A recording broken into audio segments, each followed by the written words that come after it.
क्या आप जानते हैं कि बिस्तर पर बैठकर खाना खाने से इतना बड़ा दोष लग सकता है कि किसी की आयु भी कम हो सकती है? एक बार ऐसा ही हुआ था, राजा चंद्रकेतु के पुत्र के साथ। आइए जानते हैं एक ऐसी रोचक और सीख देने वाली कहानी को, जिसे सुनकर आप भी सोचने पर मजबूर हो जाएंगे। बहुत समय पहले एक राज्य में राजा चंद्रकेतु और उनकी रानी सीलवती राज करते थे।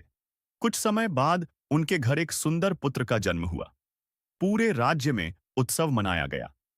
रानी अपने पुत्र से इतना प्रेम करती थीं कि उसकी हर इच्छा तुरंत पूरी कर देती थीं। जैसे जैसे राजकुमार बड़ा हुआ, वैसे वैसे उसमें आलस्य और जिद बढ़ती गई। राजमहल में उसकी आदत बन गई थी कि वह देर तक सोता रहता।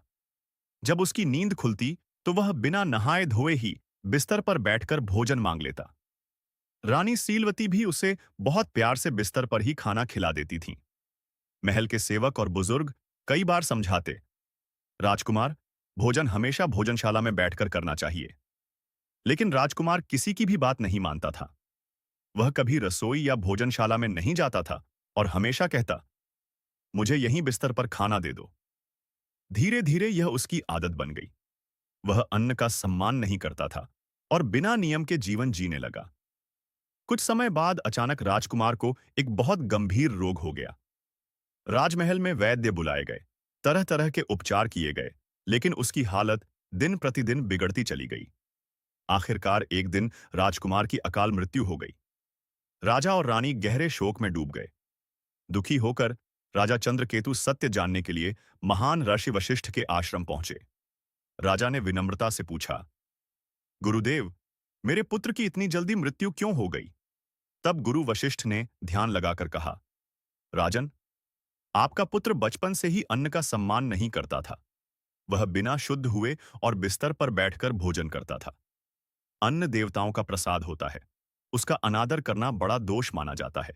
यही उसके जीवन के दुख और आयु घटने का कारण बना।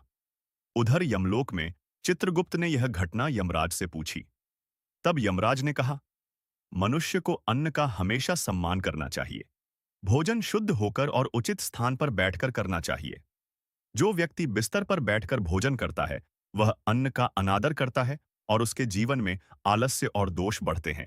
उसके जीवन में धीरे धीरे दोष और कष्ट बढ़ने लगते हैं। इस प्रकार यह कथा मनुष्य को यह शिक्षा देने के लिए सुनाई जाती है कि अन्न का आदर करें और भोजन हमेशा सही तरीके से करें।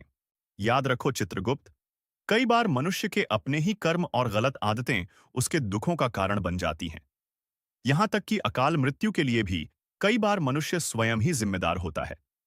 इसलिए मनुष्य को अपने जीवन में अनुशासन, शुद्धता और अन्न के प्रति सम्मान बनाए रखना चाहिए। अगर आपको यह वीडियो अच्छा लगा हो तो कृपया लाइक, शेयर और चैनल को सब्सक्राइब जरूर करें और कमेंट में जय श्री कृष्ण जरूर लिखें। धन्यवाद।